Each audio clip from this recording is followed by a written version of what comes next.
Bonjour à tous, donc Bruno Falissard, je suis enseignant de statistique à Paris-Saclay et je suis pédopsychiatre. Et la pédopsychiatrie, c'est une discipline clinique riche. Riche parce que les enfants ont un cerveau en développement, une famille, une société, une école, une culture, parfois une religion, etc. Et tout ça participe à ce qu'ils sont et parfois à ce qu'ils aient des problèmes psychiatriques. Et donc, quand on fait de la recherche en pédopsychiatrie, on est obligé de considérer, de faire la synthèse, puisque c'était l'objet du questionnement. On est obligé de faire la synthèse. Voilà. Et donc, ça fait 10, 20 ans que je me pose cette question. Comme enseignant statistique, je me pose la question, ben alors, comment ça marche, quoi. Et en pratique, ben, on cohabite plutôt. C'est-à-dire que y a des gens qui font des neurosciences, il y a des gens qui font de l'épidémiologie, il y a des gens qui font de la sociologie, il y a des gens qui font de la psychanalyse, des sciences cognitives. Et puis, dans le meilleur des cas, on assiste au congrès les uns et des autres. Et puis voilà, quoi. Donc on se cultive un peu, mais on se comprend pas tellement. Et c'est pas bien. C'est pas bien. Et donc, ce que je vous propose de faire aujourd'hui, c'est d'essayer de déconstruire tout ça, de se demander, mais finalement, pourquoi ça marche pas, ou ça marche un peu, ça, on peut pas dire que ça marche pas, ça marche un peu. Mais on sent que ça coince, quoi. Et d'ailleurs, vous avez vu, dans les tentatives de méthode mixte qu'il y a, aujourd'hui, c'est quand même, c'est comme l'eau et l'huile, quoi. Hein. Il y a de l'eau, il y a de l'huile, mais on n'a pas encore réussi à faire la mayonnaise. Hein. C'est un peu à côté, quoi. Hein. On va essayer de tout déconstruire, et comme on a une bonne vingtaine de minutes, en fait, du coup, ça va être plus facile que si on avait plusieurs heures. Alors, à la base, il y a une réalité.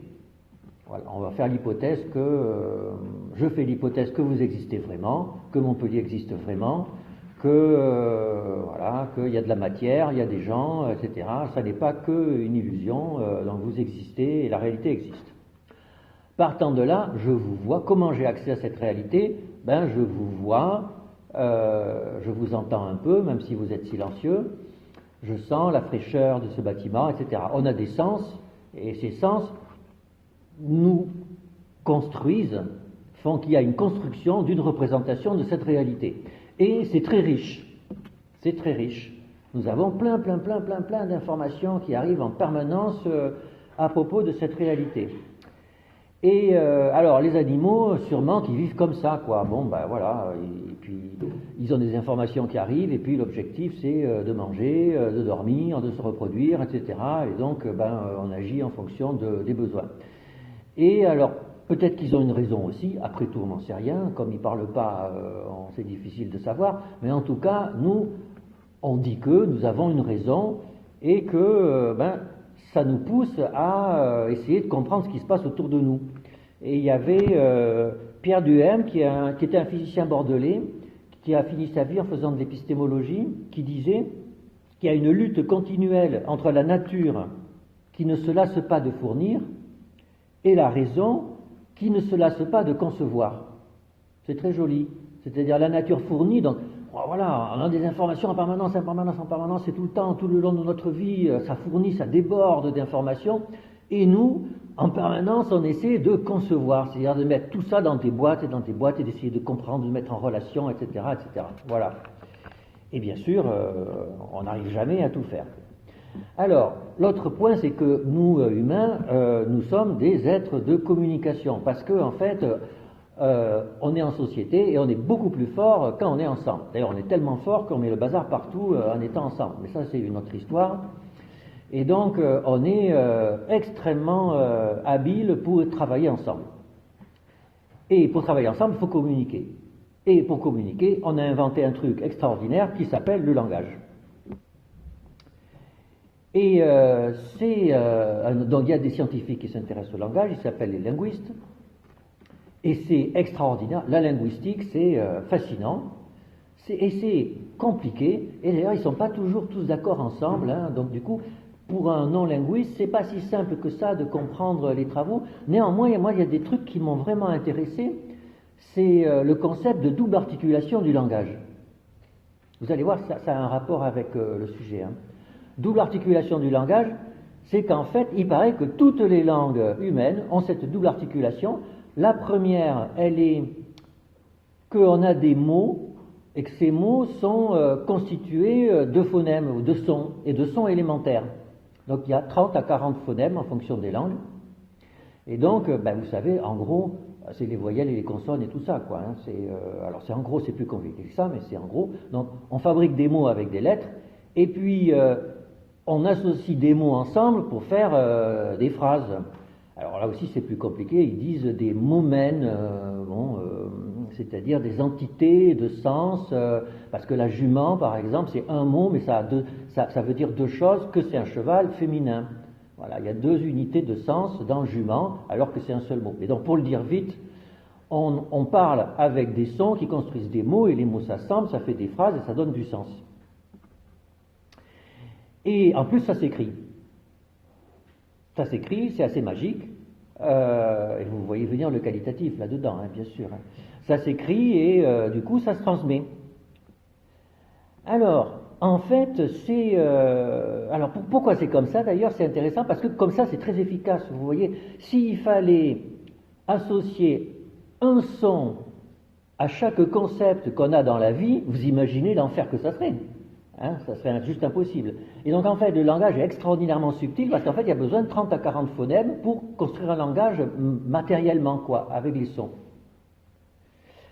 Alors, donc c'est une invention extraordinaire, mais ce qu'on ne remarque pas, c'est qu'en fait, quand on parle, du fait qu'il y ait ces phonèmes et ces monèmes, quand on parle, on dit plus de choses que le contenu explicite de ce qu'on dit.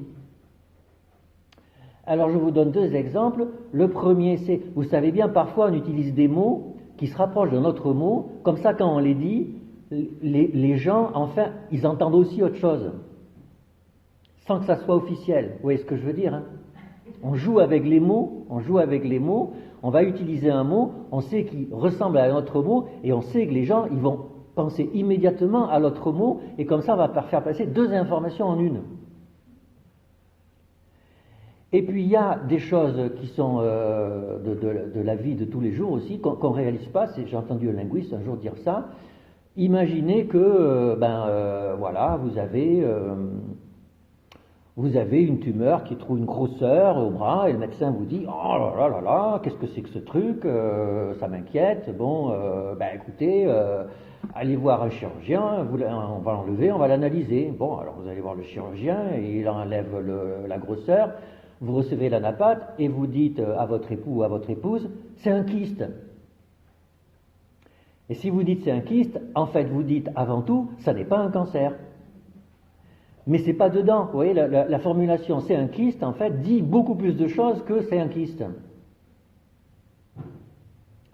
Donc, vous voyez la richesse qu'il y a à parler, quoi, à utiliser du langage, etc. Mais aussi la complexité. C'est parce que du coup, comme quand on parle, on dit plus de choses que ce qu'il y a vraiment dans l'énoncé. Alors, d'un côté, c'est fantastique, c'est riche. D'un autre côté, parfois, on ne se comprend pas. Et parfois, on n'est pas cohérent. Et donc, vous l'avez remarqué, des fois, on s'engueule, on parle, on n'est pas d'accord, mais en fait, on ne se comprend pas. Et ça dure des heures, et on n'aboutit à rien. Voilà. Donc, le langage, c'est fantastique, mais c'est vrai qu'il y a des limites. Alors, du coup, on a trouvé une autre façon de communiquer, qui est une façon plus formelle. Et alors là, c'est les langages logiques et c'est les mathématiques, quoi, en gros. Hein. Alors les mathématiques, ça ressemble à un langage, mais il n'y a pas de double articulation dans les langages formels. Il y a une syntaxe, hein, en mathématiques, il y a une syntaxe, quel que soit x, il existe y, tel que, etc., x appartient à n, etc., il y a une syntaxe. Mais il y a des signes, mais ces signes, il n'y a pas de morphème, il n'y a pas de monème, vous voyez, c'est des signes, quoi. Il y a l'ensemble des naturels, des réels, etc., x, y, z, Sinus, cosinus, gamma, etc. C'est tout ça, il y en a une liste, et c'est tout. Ils sont tout seuls, quoi. Il n'y a pas de relation entre elles. Alors, l'inconvénient, c'est que ça a l'air moins riche, comme ça. D'ailleurs, c'est vrai, les mathématiques, ça fait un peu pauvre, hein, ça fait un peu aride, quoi. Hein. Ça fait un peu aride. Mais l'avantage, c'est que c'est consistant, c'est-à-dire il y a un principe de non-contradiction. Enfin, les mathématiques ne sont pas... Il n'y a pas de contradiction à l'intérieur des mathématiques. Alors, il paraît que ce n'est pas prouvable. Hein, vous savez, hein, c'est un grand théorème. Les mathématiciens ont voulu montrer que les mathématiques étaient consistantes. Et si je me souviens bien, on a démontré qu'on ne pourrait jamais le démontrer. C'est assez émouvant. Mais en tout cas, on n'a jamais trouvé. Donc, si jamais un jour les mathématiques pourraient s'effondrer, mais aujourd'hui, enfin, on en a fait énormément et ça tient toujours le coup. Il n'y a pas de contradiction à l'intérieur des mathématiques. Alors, c'est vrai que ça n'a pas l'air riche, ça a l'air aride, mais comme c'est consistant, eh bien, avec le temps, avec des centaines d'années, ben, si vous voulez, comme c'est consistant, en fait, on construit toujours sur ce qu'on a construit avant, et ça tient, forcément, ça tient, puisque c'est consistant. Et donc, aujourd'hui, les mathématiques, c'est un édifice qui est colossal, colossal, colossal, colossal, et à partir de trucs tout arides, eh bien, on a construit des choses qui sont immensément complexes, vous imaginez même pas la complexité, d'ailleurs, on ne comprend pas, d'ailleurs, vous savez, entre eux, les mathématiciens ne se comprennent pas. J'avais assisté à un séminaire de Laurent Schwartz, je ne sais pas si vous voyez qui c'est un immense mathématicien qui est mort il y a une dizaine d'années, qui a eu la médaille Fields, qui a inventé la théorie des distributions et tout ça, et qui disait dans ce séminaire, je préfère assister à un jury de thèse de biologie qu'à un jury de thèse de mathématiques, parce qu'en biologie, au moins, je comprends quelque chose. Et c'est pas des blagues, hein, c'est que c'est horriblement compliqué, extraordinairement riche. Et donc vous avez deux formes comme ça de communication, une avec le langage, une avec les mathématiques, une qui est un peu buissonnante, vous voyez, ça part dans tous les sens, c'est un gros bazar, il y a un chaos. Et l'autre qui est une espèce de pyramide solide, Alors, le truc, bien sûr, c'est que les mathématiques, c'est vide de sens. Le langage véhicule du sens, les mathématiques ne véhiculent pas de sens, il n'y en a pas. Mais, il y a les physiciens qui s'en sont servis. Et alors, pourquoi les physiciens, ça a marché? Parce qu'en physique, en fait, contrairement à nous qui avons besoin de plein de mots pour décrire tout ce qui se passe autour de nous, les physiciens, ils ont besoin, en gros, de la masse, de la charge électrique, et des coordonnées et du temps. Vous voyez, rien qu'avec des points dans l'espace-temps, avec une masse et une charge électrique, en gros, vous faites tout. Vous faites tout, donc en fait, il y a besoin de 5 mots, quoi. Enfin 6. Voilà. Il y a besoin de 6 mots, sauf que, bien sûr, il y a plein de points. Il y en a énormément. Mais comme il y a les mathématiques, on peut réussir on peut avoir 10 puissance 200 mots, pas de problème. Pour les mathématiques, ils encaissent, conceptuellement, ça pose aucun problème, alors que nous, 10 puissance 200 mots, c'est juste impossible, c'est inhumain. Et ça marche. Voilà. Et le truc, c'est que ça marche, c'est-à-dire que avec ces 6 mots et les mathématiques, on va sur la Lune, on fabrique des smartphones, on communique via Internet entre nous, etc., etc. Voilà, ça marche. Et donc, en gros, vous voyez, il y a le quali et le quantique, quoi, qui obéissent à fondamentalement des outils conceptuels humains que les humains ont développés et qui sont très différents dans leur nature, vraiment très différents dans leur nature. Alors, après, il y a des choses bizarres. Par exemple, la biologie, puisqu'on se rapproche de la médecine. Alors, la biologie, c'est bizarre, parce que c'est pas mathématisé, mais c'est pas de la poésie.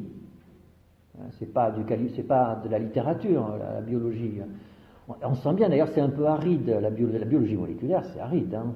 C'est pas comme un discours de patient qui qui explique ce que ça fait que de prendre une chimiothérapie. Et ça n'a rien à voir, hein, ça se sent bien. Hein.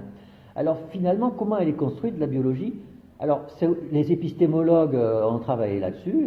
Pendant longtemps, vous savez qu'on a voulu mathématiser la biologie en disant quand elle sera mathématisée, ça sera une grande fille, mais là, pour l'instant, ça végète. Et pas du tout, pas du tout. La biologie revendique son épistémologie à côté. Et alors, c'est quoi? Ben, c'est hybride. C'est hybride, c'est que, d'abord, ça ne repose pas sur un système formel à proprement parler, puisque les biologistes y parlent. Ils parlent, ils écrivent, il n'y a pas un langage à part, sauf que il n'y a pas de double articulation. Et d'ailleurs, vous avez vu, de plus en plus en biologie, il y a des acronymes ou des sigles. Vous avez vu l'ADN, l'ATP, le KERAS, HER2+, il y en a plein d'acronymes comme ça. Donc ils fabriquent des mots qui ne sont pas faits à partir de morphèmes. C'est à partir c'est des lettres, quoi, c'est des signifiants purs, comme ça. Et puis, ils mettent des diagrammes avec des flèches. Vous avez vu, dans les diapositives des biologistes, il y a des flèches avec ATP, machin, la membrane, etc. Puis alors, parfois, on a des posters dans les bureaux des biologistes, il y a 200, 300 acronymes, 500 flèches, donc on voit quand même qu'ils arrivent à une limite pour représenter leurs connaissances. Donc il y a ça, qui est un truc hybride, et puis en biologie, il y a quand même un truc nouveau qui est la statistique. Parce qu'en fait, la statistique, c'est pas des mathématiques. Ça se sent bien, vous voyez, 2 plus 2 égale 4, la somme des trois angles d'un triangle fait 180 degrés, c'est carré. C'est carré. Voilà, on ne peut pas dire le contraire, c'est comme ça. Alors qu'en statistique, le poids est corrélé à la taille. Ça veut dire quoi? Ça veut dire quoi? On peut être petit et gros, on peut être grand et maigre, mais en général, plus on est grand, plus on est gros, plus on est lourd. Mais vous voyez, qu'est-ce que ça veut dire finalement? Donc, qu'est-ce que ça veut dire que les statistiques? Alors là aussi, il y a des travaux là-dessus. Et c'est compliqué parce qu'en fait, la statistique repose sur l'existence d'une population infinie sous-jacente. Voilà, c'est-à-dire qu'on travaille sur des échantillons et en fait, on fantasme toujours que ces échantillons sont issus d'une population sous-jacente et que quelque part, on aimerait bien que cette population sous-jacente, ça soit l'humanité. Mais en fait, on sait bien que ça n'est pas le cas. Notre échantillon, il ne vient pas de l'humanité, il vient j'ai pris 20 étudiants en médecine de la faculté de médecine de Montpellier qui étaient dans les couloirs et on leur a fait passer une tâche. Voilà. Et ils sont censés représenter une population hypothétique sous-jacente. Donc vous voyez quand même, la statistique, en termes de sémantique, c'est autre chose que le discours mathématique et que le discours qualitatif, nos mots que l'on utilise pour décrire notre vie. Alors, j'en arrive à la médecine. La médecine, alors là pour le coup c'est riche, parce qu'en médecine vous avez des nombres, vous avez des os, qu'on peut faire de la physique avec des os, les orthopédistes font de la mécanique du solide, et voilà.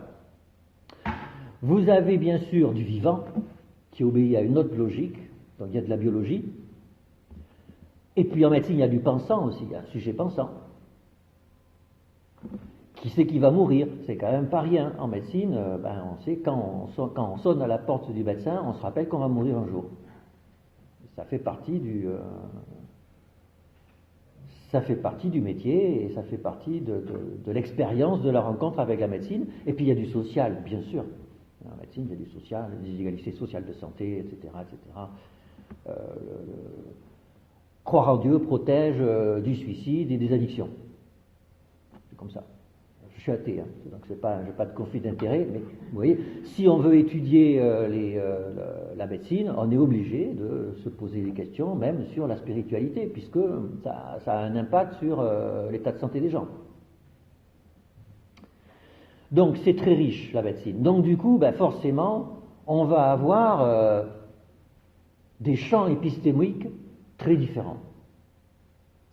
On va avoir, pour la société et même pour la pensée, dans une certaine mesure, on va avoir des sciences qui vont utiliser les mots, le langage, quoi. Et puis, on va avoir des maths, on va avoir des statistiques, on va avoir de la biologie, et tout ça, comme je vous le disais dans l'introduction, ça cohabite peu ou prou. D'ailleurs, on le voit dans les jurys de thèse, parfois. Alors, ça arrive de moins en moins, mais on a un jury de thèse de médecine où, vous savez, les membres du jury vont être des professeurs de médecine qui sont là un peu par hasard. Et tiens, c'est un sujet qualitatif, et on a les collègues qui sont là, mais qu'est-ce que c'est que ce truc alors vous faites parler les gens, et après vous regardez ce qu'ils disent, mais qu'est-ce que c'est? Mais alors, et ça se publie, et etc. quoi. Hein. On est beaucoup ici à avoir fait ce type de rencontres, et même si ça se passe de mieux en mieux quand même. Alors, finalement, quand on prend du recul, en fait, en médecine, il y a eu deux façons de gérer la richesse, au-delà de ce que je viens de dire. La première, parce qu'effectivement, il y a plein de choses, un patient, c'est plein de choses. Et la première, ça a été la réduction. Alors, on n'est pas comme en physique, on n'a pas 6 variables, on en a plus. Mais quand on est quantitativiste et qu'on fait de la recherche en médecine, on réduit, c'est-à-dire, on va dire le patient, il se résume à 10 variables. Voilà. Donc, un cancer du sein, c'est quoi? Survie brute, survie sans progression tumorale, qualité de vie. Voilà. Maintenant, on inclut des sujets, on donne un traitement A, B, on attend, on compare les critères. On a réduit, quoi. On a réduit. C'est une première façon de gérer la complexité. La deuxième, c'est l'éduction, dont vous connaissez. L'éduction, c'est la définition, c'est aborder un caractère en regardant les relations que ce caractère a avec d'autres caractères. Et dans les manuels, on dit que les qualitativistes, quand ils codent, c'est ce qu'ils font en fait. C'est-à-dire que le patient dit une phrase, et en fait, le codeur lit la phrase et il va la coder, c'est-à-dire il va associer à cette phrase un autre mot ou une série de mots en relation avec cette phrase, en relation pour lui, en fonction de son filtre qui va être différent selon que c'est l'IPA, la théorie ancrée, etc. Et il va continuer comme ça, etc., jusqu'à la fin, à voir ce que vous savez, ce qu'on lit dans les articles qualitatifs. Éduction, réduction, qualitatif, quantitatif. Alors, et on en est là aujourd'hui. Alors, d'où vient la synthèse? Parce qu'aujourd'hui, il n'y a pas vraiment de synthèse, on cohabite, on travaille ensemble, mais c'est vrai qu'on est en train de vivre quelque chose de nouveau. Et ce quelque chose de nouveau, c'est les statistiques en grande dimension. Alors on peut appeler ça data science, même intelligence artificielle si vous voulez, mais ça, c'est un peu, le mot est un peu trop glamour pour être sérieux, quoi. Alors ça vient de quoi? Ça vient du fait qu'aujourd'hui on a des jeux de données énormes qu'on n'avait pas autrefois. Imaginez toutes les requêtes qui ont été faites sur Google depuis son existence. Imaginez le volume de texte que ça représente, qui est stocké en ordinateur. Et puis on a des puissances de calcul considérables. Et donc on peut traiter ces énormes masses de données. Eh bien, figurez-vous qu'on est en train de faire de l'éduction artificielle avec ça. C'est-à-dire que Google, il fait en fait quelque part, il fait comme quand un qualitativiste code un corpus. C'est en fait le même processus, c'est-à-dire que il y a des textes et il va transformer ces textes ces bouts de texte en autre chose qui est en rapport avec ce qui a été écrit, et etc., pour pouvoir comprendre votre requête et y répondre. Et donc on voit que l'éduction, en fait, est en train de pénétrer le monde de la recherche quantitative. Et ça, c'est une révolution. C'est une révolution, et ça se sent, si vous voulez, chez les statisticiens. Les statisticiens résistent à ça, parce que les statisticiens n'aiment pas du tout l'éduction. Les statisticiens, ils réduisent par principe et ils modélisent. Il y a beaucoup de données, on réduit, on modélise, on fait un test statistique, on a une conclusion. C'est ça qui construit, aujourd'hui en médecine, la preuve. Et on a une vraie rupture en ce moment qui énerve les gens, c'est que vous avez des data scientists qui arrivent, moi j'ai un fichier de données, les données de l'assurance maladie, allez hop, des centaines de millions de lignes, en avant, je sors des trucs et je dis, ben voilà, basta, vous voyez, moi je vois ça et ça et ça. Alors nous on leur dit, mais pourquoi vous dites ça? Ben non, mais en fait c'est mes algorithmes, hein, vous voyez, mais où est le petit p? Oui, ben non, moi je m'en fiche. En fait, ils font de déduction artificielle. Alors, pour l'instant, c'est balbutiant, il faut être honnête, hein, ça marche très moyen, mais vu la rapidité avec laquelle les moyens de calcul s'améliorent et la rapidité avec laquelle on ramasse des quantités de données énormes, d'ici 5-10 ans, ça marchera.